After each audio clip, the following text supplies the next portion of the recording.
Thank you. Thank you very much.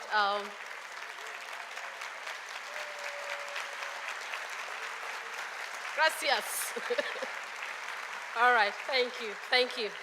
Thank you so much, Madam President, for the opportunity to share and talk about the challenges in Africa in terms of scholarly work. So, and we have 5 minutes to do that, and I hope we can do that. That's my name you had. It has not changed. Now, I'm talking about the challenges in Africa and also the opportunities so that we don't just stop at challenges. Two things, two people have written about the challenges of facing scholars in Africa. I want to draw attention to one of the special issues for the ICA. It's called Communication, Culture, and Critique, edited by Leslie Steves.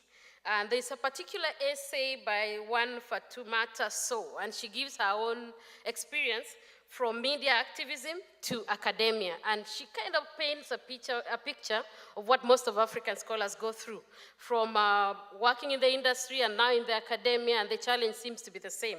Another work I will draw attention to is by Ann Miller from Central University of Florida. And she titles her article, Still the Dark Continent, a content analysis of research about Africa and by African scholars in 18 major articles. What did she find? When she did the content analysis, about 5,224 articles between the year of 2004 and 2010, and she found out that only 39 were African-focused studies, 25 focused on health communication. That was an improvement from an earlier one by Loff between 1998 and 2002 that found that the authors that had written about Africa were 43. 86% of these authors were from US, Canada, and United Kingdom, and that none of the publishing nations was from Africa. What do we know? The common knowledge that we know now is that there are low salaries facing the African scholars, and that means that they have to handle 2 or more jobs to make ends meet. Language is also another challenge, according to SO 2016. And so most challenges, most articles are focusing on English. So the rigor before your work is published is huge enough. Then there's the libraries cannot afford to purchase current books, journals, and articles, etc. So some of the challenges, I'll title them into 3. One is social. There's the family fabric, social cultural burden, and expectation to study abroad for those who are lucky to go abroad, and of course, the implication to or not to go. Of course, when you go abroad as a married person, that has an implication on the family. What happens? If you bring the children along with you and the husband, what happens? Of course, you're not allowed to work more hours, and therefore you can't cater for all those. For those who have studied abroad, that challenge is real. There's also the issue of research and publication that I just talked about, language being the huge one, mentorship gap. So we have people who have gone ahead, but then that mentorship, hold my hand, let's walk this path, is largely lacking. However, the opportunity to collaborate is also there. Then there's the issue of finances, which is, I think, it cuts across. Not enough to study, save, sustain, let alone doing research. So what are the opportunities as I finish? There's plenty of research opportunities, some theories yet to be tested in Africa, for example, but also Afrocentric theories yet to be felt. There's huge opportunities in other fields, not just health communication, there's development communication, media, and so on and so forth. There's a huge opportunity to mentor and collaborate. So with this, I invite the IAMCR and thank them, first of all, because you gave the travel grant. For a majority of us, that couldn't have happened. Thank you very much. And I invite you also to do more research in Africa. Thank you.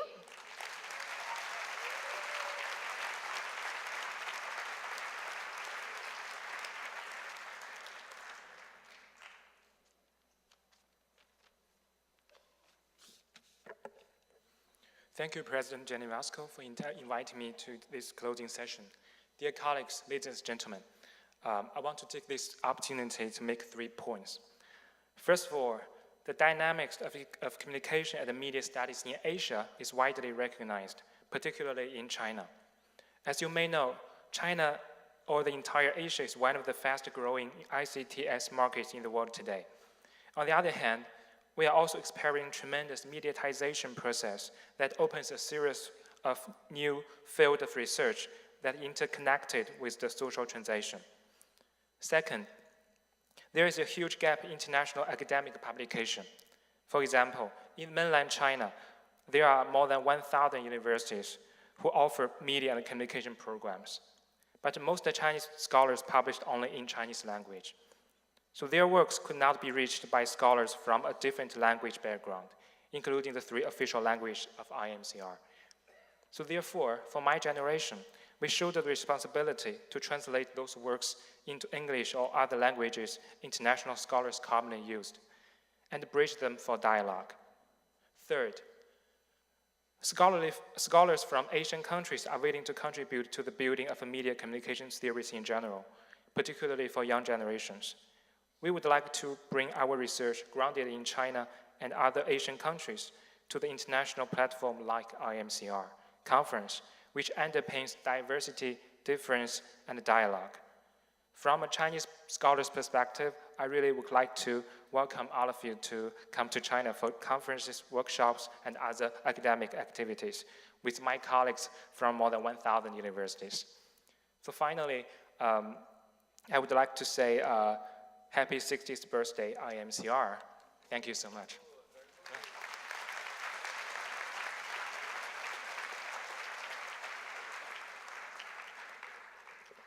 Buenas tardes, boas tardes, good afternoon. It gives me an enormous pleasure to be here today to celebrate the 6th anniversary of the IAMCR. It's good to be part of this vibrant organization.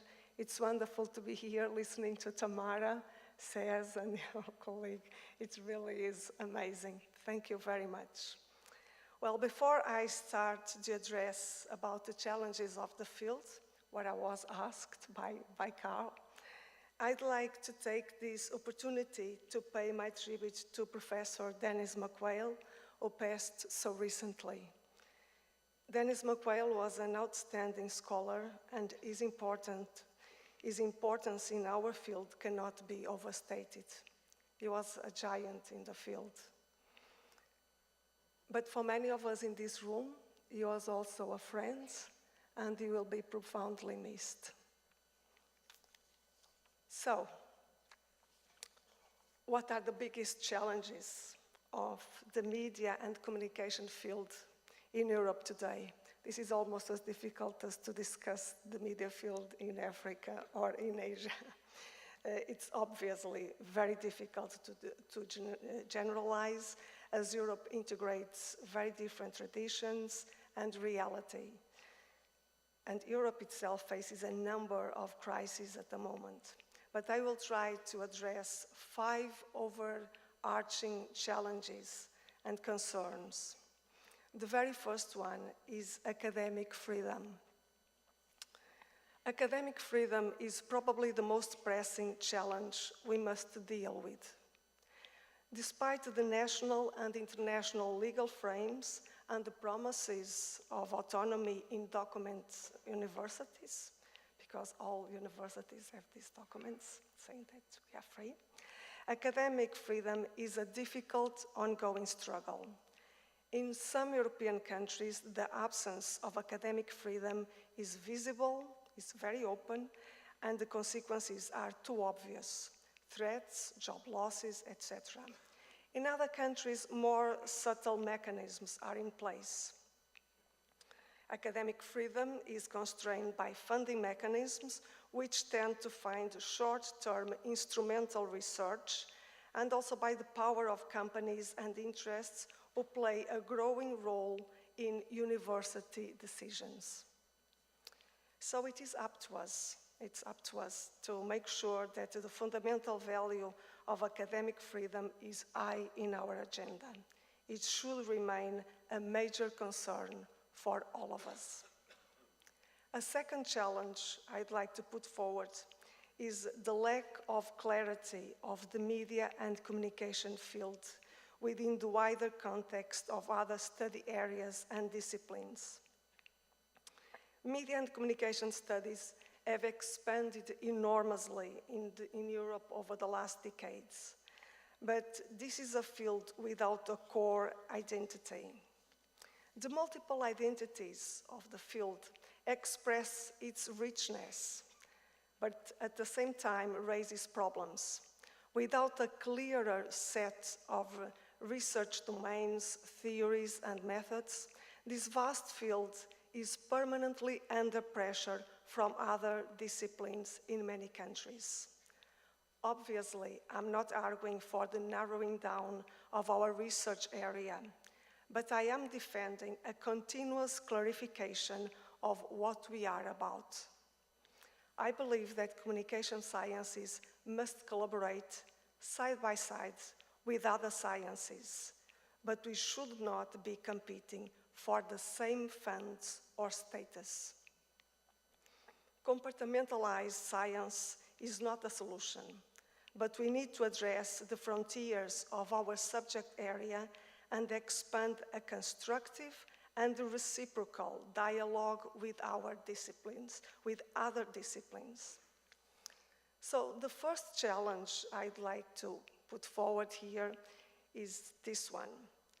Face and fight the European Union research policy that prioritizes hard sciences, and the economic potential they might bring.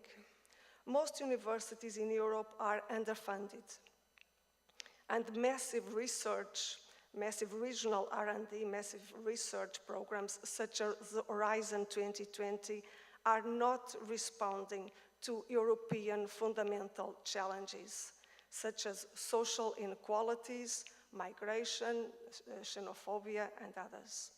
Social sciences in general, and media and communication in particular, were not properly inscribed in the design of Horizon 2020, and its implementation shows that our research is marginal in these programs.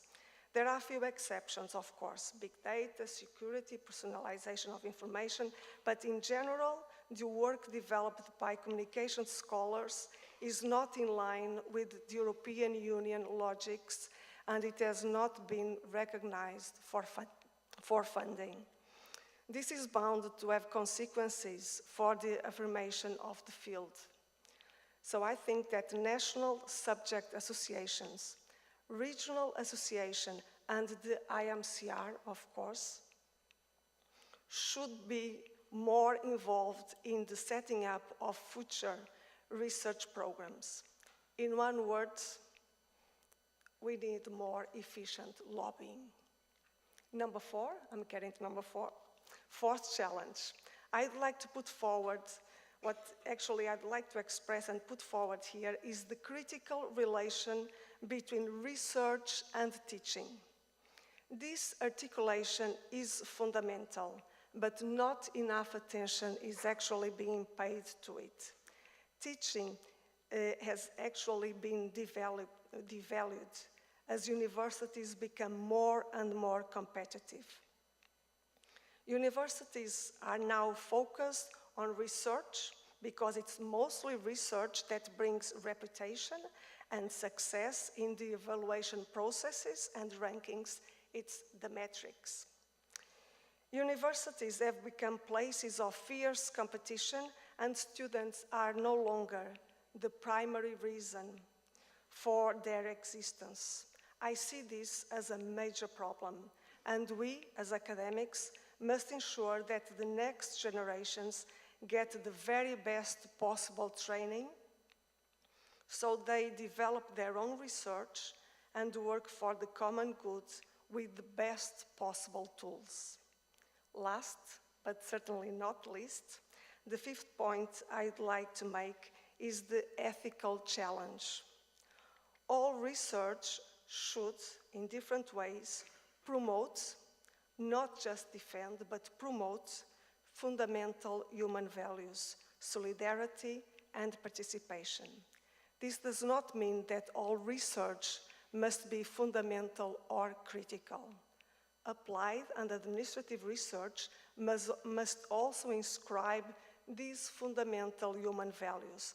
This is possible, even if not easy. In times of ferocious individualism and institutional competition, it takes courage to step back and reflect about the reasons why we are actually developing a particular project. However, if we develop a systematic capacity to interrogate our options, ethical choices will be made. Research is not just about papers, products, services, and jobs. Meaningful research is also about empowering our communities to live fulfilling lives. So that's it. 5 challenges for 5 minutes. And now just a final note to congratulate all IAMCR members for this university. May we celebrate many, many, many more. Thank you all very much. Thank you.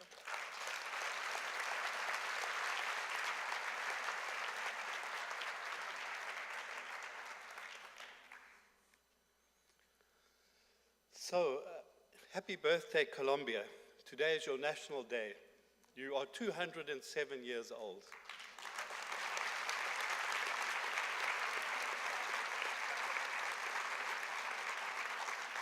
And happy birthday, IAMCR. You are 60 years old.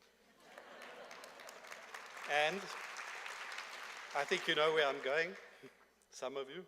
Happy birthday to me. I'm 61 years old today.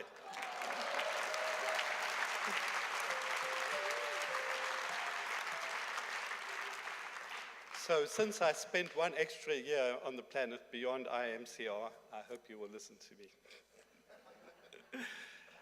This story I will tell you is about communications and power. It starts before IAMCR was born. It starts in 1945 when UNESCO's constitution was adopted after the titanic global power struggle that was World War II.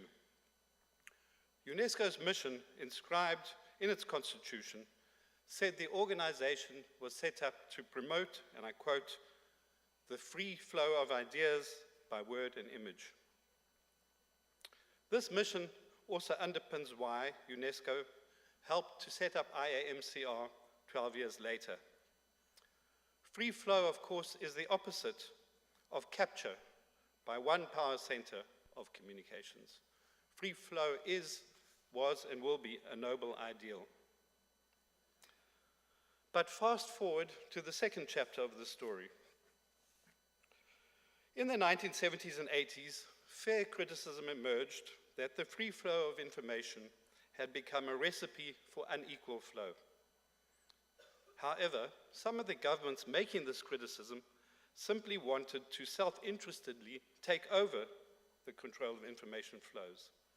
Their interpretation of the proposed New World Information and Communications Order, NWICO, was not about promoting communications development in media-poor countries or for media-poor people, let alone about things like community media or gender-sensitive media.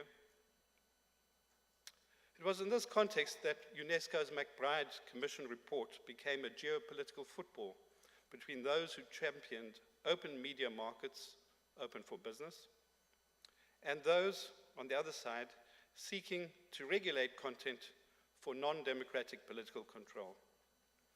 In that polarization, we lost McBride's attempt to preserve freedom of expression at the same time as addressing imbalances in power. Yet looking back today, we can also recognize it was not a bad thing that the status control position was also a loser in that contest, because the scenario of a global authoritarian political control over communications would have been far worse for free flow than a flow dominated by Western media companies. Let me turn now then to chapter 3 of the story. The post-NWICO phase that superseded the statist push and the clash with the free market business lobby ushered in a neoliberal period, as everyone knows. This actually widened choices, not so much internationally as domestically within many countries. It started after the Cold War ended, and it was symbolized by the 1991 UNESCO convened Windhoek Conference in Namibia of independent African journalists, an event that led to World Press Freedom Day every 3 May, and to the formation of the International Freedom of Expression Exchange, IFEX, which today lists more than 200 NGOs fighting for freedom of expression around the world. I realize it may be heresy to say this in some quarters, but this neoliberal period was indeed a time for real advances in free flow because it meant less control by authoritarian governments in many, many countries, deregulation under the Washington Consensus for all its other problems meant space for local, free, pluralistic, and independent media in much of the global south. I know this because I lived it vividly during my personal years of activism for African media at that time. So take this as the testimony of a 61-year-old.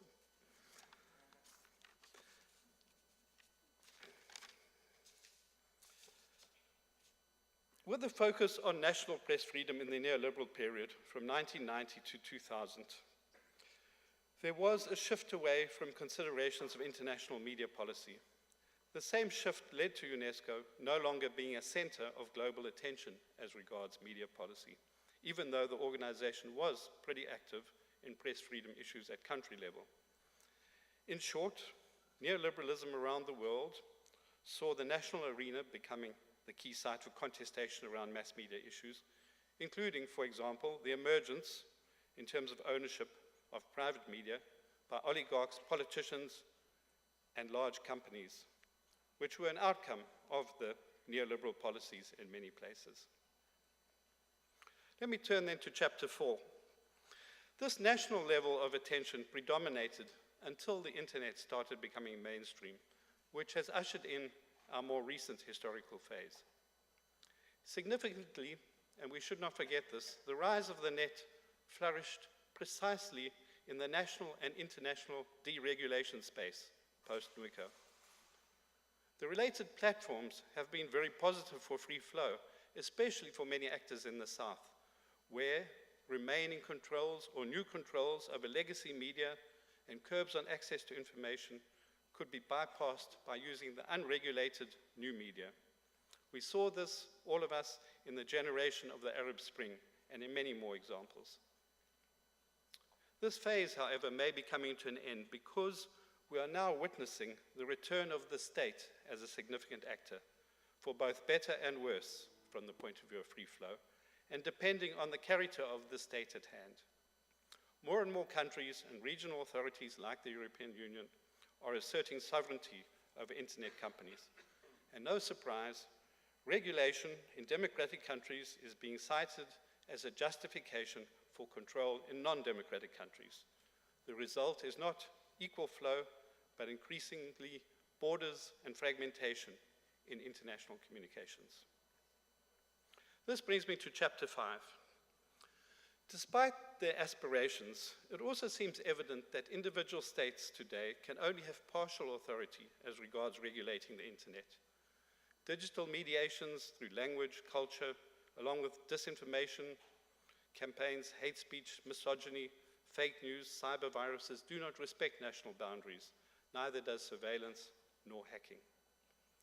So the question is, do the constraints on the role of individual states therefore presage a re-entry of international organizations like UNESCO or the International Telecommunications Union, a re-entry back into the global communications power arena? Indeed, there are growing pressures for a revived UN role, with even Microsoft recently calling for an international cybersecurity treaty. But the UN today is woefully under-resourced and increasingly challenged by states that seek to secure national and regional advantage rather than privileging the common and shared interests of the international community. And at the same time, the overall theater today is also very different to the NWICO days.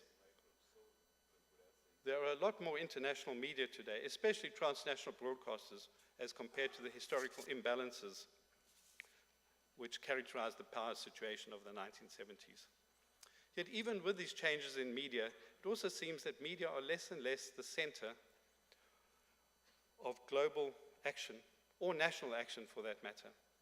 This reflects their dwindling status as they compete with so many other actors in media, and because of the inexorable loss of advertising in the face of internet companies which have the big data to match sellers with buyers, and also the data to directly mediate political actors and their constituencies.